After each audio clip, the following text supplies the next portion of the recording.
வணக்கம். தமிழ் ஃபுட் கார்னர்ல இன்னைக்கு பனீர் பட்டர் மசாலா பண்ண போறோம்.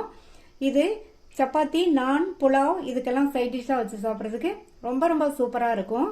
இது வரைக்கும் தமிழ் ஃபுட் கார்னர் சேனலை சப்ஸ்கிரைப் பண்ணாதவங்க சப்ஸ்கிரைப் பண்ணிட்டு பக்கத்தில் உள்ள பெல் பட்டனையும் கிளிக் பண்ணிக்கோங்க. இப்போ எப்படி பண்றதுன்னு பார்க்கலாம். இந்த பேன்ல 1.5 table spoon butter, 2 table spoon எண்ணெய், பட்டர் உருகி பட்டர் எண்ணெய் ரெண்டுமே சூடாயிடுச்சு. இதில் 4 கிராம்பு, 2 ஏலக்காய். ஸ்டவ்வை லோ ஃப்ளேமில் வச்சுட்டு இது ரெண்டையுமே நல்லா வாசனை வர வரைக்கும் வதக்கிக்கணும். ரெண்டுமே வறுபட்டு நல்லா வாசனை வந்துடுச்சு. 2 ஸ்லைஸ் பண்ண மீடியம் சைஸ் வெங்காயத்தை சேர்த்துட்டு இது கூட 2 பெரிய பூண்டை ஸ்லைஸ் பண்ணி வச்சுருக்கேன். அந்த பூண்டையும் சேர்த்துக்கலாம். கட் பண்ண 1 இன்ச் அளவுள்ள இஞ்சி. இப்போ எல்லாத்தையுமே நல்லா வதக்கி விட்டுக்கணும். இந்த வெங்காயம் வந்து நல்லா வதங்கி வரணும். இந்த மாதிரி வெங்காயத்தை வதக்கிட்டு கட் பண்ண 3 மீடியம் சைஸ் தக்காளியை இது கூட சேர்த்துக்கலாம். பெரிய தக்காளியாக இருந்தால் 2 சேர்த்துக்கங்க, சின்ன தக்காளியாக இருந்தால் 4 சேர்த்துக்கங்க. இது கூட 10 முந்திரியையும் சேர்த்துக்கங்க. இந்த தக்காளியை நல்லா வதக்கி விட்டுக்கலாம்.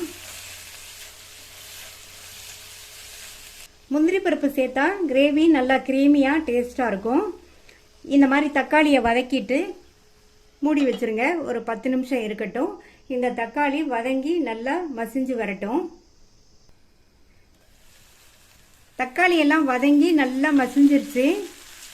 இதை எடுத்து ஆறுனதுக்கு அப்புறமா மிக்ஸி ஜாரில் சேர்த்துடலாம். இதை தண்ணி எதுவும் சேர்க்காம நல்லா ஃபைன் விழுதா அரைச்சிக்கலாம்.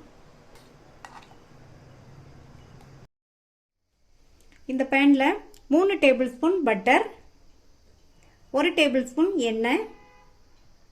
இந்த பனீர் பட்டர் மசாலாவுக்கு வெண்ணெய் அதிகம் சேர்த்தாதான் நல்லா க்ரீமியாக சாப்பிட்றதுக்கு டேஸ்ட்டாக இருக்கும். வெண்ணெய் எண்ணெய் ரெண்டுமே சூடாயிடுச்சு. இதில் ஒரு சின்ன பீஸ் பட்டை, ஒரு பிரிஞ்சி இலை, ஒரு பச்சை மிளகாவை கீரி சேர்த்துக்கங்க.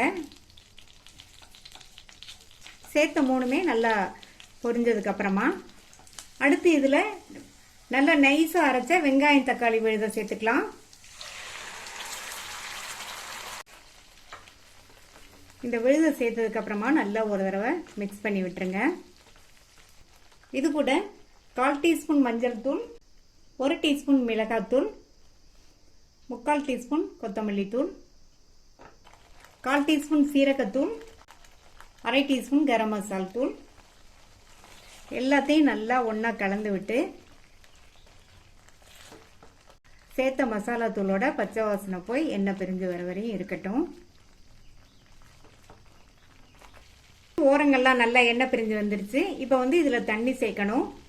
நான் வந்து 1.25 கப்பு தண்ணி சேர்க்குறேன். நீங்கள் வந்து உங்கள் கன்சிஸ்டன்சிக்கு தகுந்தபடி நீங்கள் தண்ணி சேர்த்துக்கங்க. இதில் வந்து 1 டீஸ்பூன் சர்க்கரை சேர்க்குறேன். தக்காளியில் புளிப்பு இருக்கும், அதனால இந்த மாதிரி சர்க்கரை சேர்த்தோம்னா நல்லா பேலன்ஸ் பண்ணி கொடுக்கும். அடுத்து இதுக்கு தேவையான அளவு உப்பு சேர்த்து நல்லா ஒரு தடவை கலந்து கொடுத்துருங்க. நல்லா கலந்து விட்டாச்சு. இது ஒரு கொதி வரட்டும். இப்போ கொதிச்சு வந்துருச்சு. இது கூட 2 டேபிள் ஸ்பூன் ஃப்ரெஷ் க்ரீம் சேர்த்துக்கலாம்.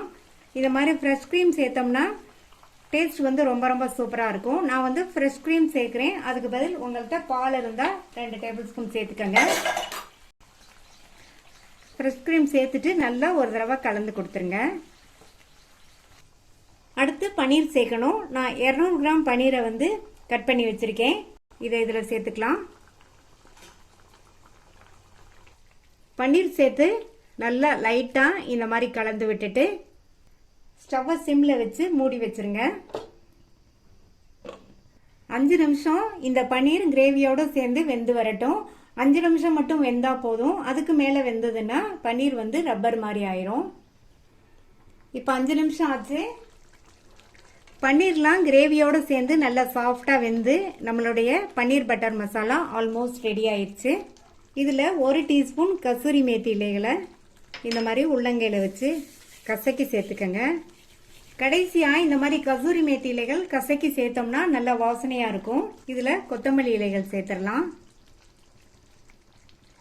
சேர்த்துட்டு ஒரு தடவை மிக்ஸ் பண்ணி விட்டுட்டு ஸ்டவ் ஆஃப் பண்ணிடலாம். நல்ல கமகமன் வாசனையோட ரெஸ்டாரண்ட் ஸ்டைல் பன்னீர் பட்டர் மசாலா ரெடி ஆயிடுச்சு. நீங்களும் ட்ரை பண்ணி பார்த்துட்டு உங்கள் கமெண்ட்ஸை சொல்லுங்கள். தேங்க்யூ.